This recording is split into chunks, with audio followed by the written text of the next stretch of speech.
Ao mostrar aos usuários da agência de viagens o aplicativo que temos até o momento, ganhamos a aprovação deles e eles nos lembram que para cada atração turística desejam registrar a cidade onde se encontram. Devemos representar então que os países contêm um conjunto de cidades e logo que cada atração turística pertence a uma cidade.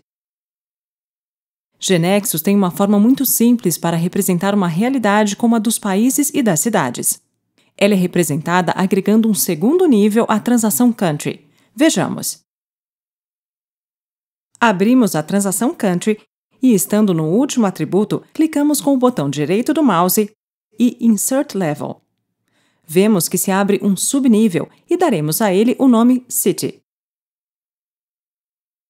Agora temos duas possibilidades para nomear os atributos do segundo nível. Se digitamos ponto, vemos que GeneXus nos sugere como prefixo Country City, ou seja, o nome da transação mais o nome do segundo nível, e nos restaria completar o nome do atributo assim. E se por outro lado digitamos aspas, vemos que GeneXus nos sugere como prefixo City, o nome do segundo nível, e nos restaria completar com ID, ficando o nome City ID. Vamos deixá-lo assim. Vemos que fica do domínio ID, e na linha seguinte digitamos aspas também e completamos o nome do atributo com Name. Esta transação de dois níveis representa que cada país contém várias cidades e que cada cidade pertence a um único país. Salvamos as mudanças e observamos como o GeneXus modificou o Webform para essa transação, depois de ter definido um segundo nível com cidades. Vemos que agora, para cada país, é possível registrar um conjunto de cidades. Agora, voltemos à estrutura de transação. Para toda transação de dois níveis, GeneXus determina que se deve criar duas tabelas físicas. Uma tabela surge do primeiro nível, neste caso para registrar os países de chave primária Country ID. E outra tabela física associada ao segundo nível, para registrar, neste caso, as cidades de cada país. Concentremo-nos na chave primária da segunda tabela que será criada. Está composta por dois atributos, Country ID e City ID. Isso significa que o identificador único das cidades está composto pelos dois atributos. Vamos executar a aplicação para verificar. Pressionamos F5.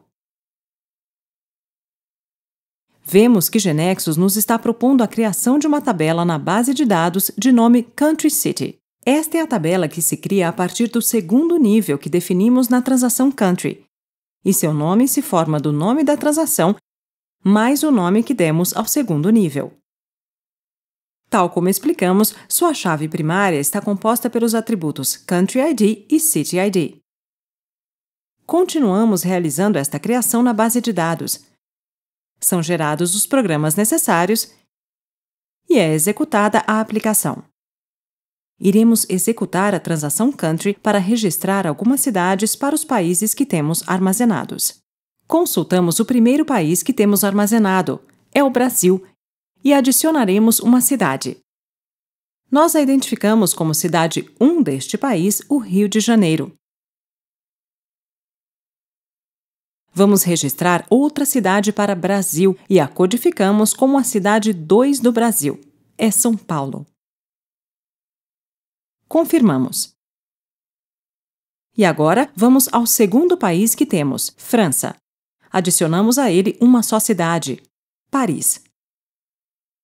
E confirmamos. E por último, adicionamos cidades para a China. Localizemos a China e adicionamos como cidade número 1, Beijing. Como cidade número 2, Xangai. E como cidade número 3, Hong Kong. Confirmamos.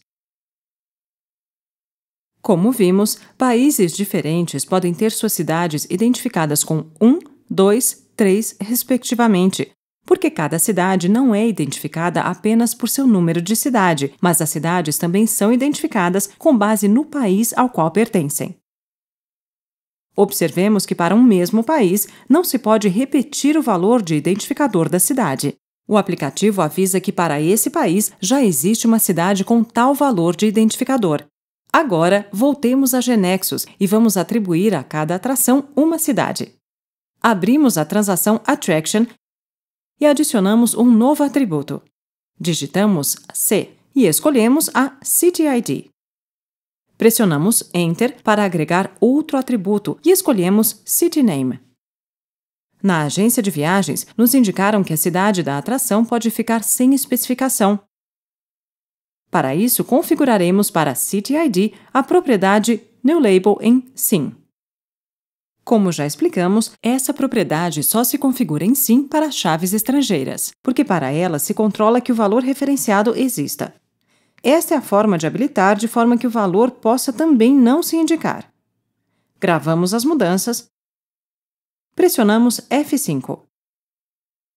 Nos é informado que a tabela Attraction requer uma conversão que consiste em agregar o atributo CityID, que pode ficar sem especificação.